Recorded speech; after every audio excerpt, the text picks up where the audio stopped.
तो hello guys. तो ये जब बच्चे स्कूल चले जाते हैं ना तो फिर मेरा यही रूटीन रहता है। 2 घंटे ना मुझे लगते हैं पूरे घर को क्लीन करने में, क्योंकि तब तक हाउस हेल्पर भी आ जाती है। तो मैं कोशिश करती हूँ ना हाउस हेल्पर के आने से पहले ना जो मेरा काम है वो मैं करके रख दूँ, ताकि वो अच्छे से घर में ना झाड़ू पोछा वगैरह या डीप क्लीनिंग कर सके। तो मैंने फटाफट आज बच्चों को स्कूल भेज दिया था, उसके पापा ले करके छोड़ने के लिए गए हुए थे, और फिर मैं आ गई थी अपने रूम को अरेंज करने के लिए, क्योंकि बच्चों के जाने तक तो आपको बिल्कुल भी टाइम नहीं रहेगा जो आप कुछ एक्स्ट्रा काम कर सके। तो मैंने फटाफट ना बच्चों के जाने के बाद ना, और आजकल तो दिवाली है तो साफ सफाई तो लगी हुई ही रहती है। तो खैर मेरा तो साफ सफाई चल ही रहा है। आप लोगों का चल रहा है कि नहीं चल रहा है, आप प्लीज़ मुझे कमेंट में बताइएगा। तो मैंने फटाफट अपने रूम को अच्छे से क्लीन कर दिया था। और क्योंकि मेरी हाउस हेल्पर का आने का टाइम हो गया था, तो एक रूम को तो मैंने अच्छे से अरेंज कर दिया था। जो गंदे कपड़े थे उसे भी मैंने धोने के लिए साइड में डाल दिया था। और अब आई थी बारी ना बच्चों के कमरे का।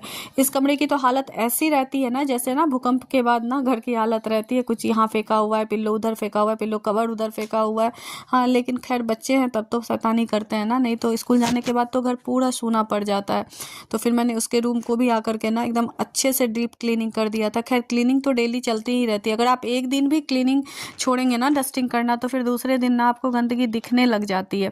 तो खैर मैंने बच्चों के बेड को भी एकदम अच्छे से क्लीन करके ना चादर को बिछा दिया था। और अब बारी थी ड्रेसिंग टेबल की, और उसे भी मैंने एकदम अच्छे से पहले ना सूखे कपड़े से मैंने सारा गंद कचरा ना झाड़ दिया था, और उसके बाद फिर मैंने गीले कपड़े से पोंछ दिया था ऐसे ही। और बैक ऑफ द माइंड तो बहुत कुछ चलते रहता है, क्योंकि इसके बाद थी मुझे नाश्ता बनाने का टाइम, क्योंकि हस्बैंड को भी, और खाली बच्चों को ऑफिस भेजने से काम नहीं चलता है, फिर हस्बैंड को भी ऑफिस भेजना था।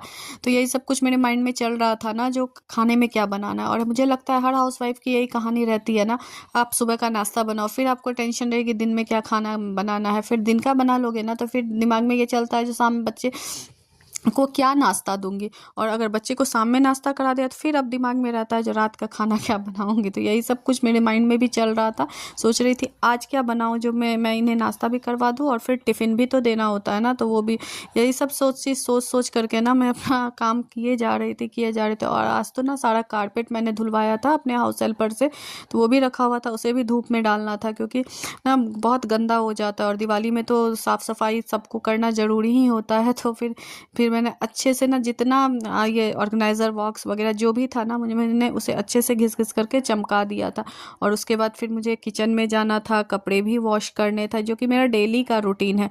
और एक काम तो आज ना मुझे बहुत ज़रूरी है, जितने जूते चप्पल है ना सबको मुझे वॉश करना था, वो भी मैंने रखा हुआ था, कल ही मुझे करना था, बट कल मुझे ना टाइम नहीं मिल पाया था, इसके लिए मैंने नहीं किया था वो काम, छोड़ दिया था। तो फाइनली मैंने पूरे रूम को ना एकदम अच्छे से ऑर्गेनाइज करके ना डस्टिंग कर दिया था, ताकि मेरी हेल्पर आए और फटाफट वो ना क्लीनिंग करके चली जाए। और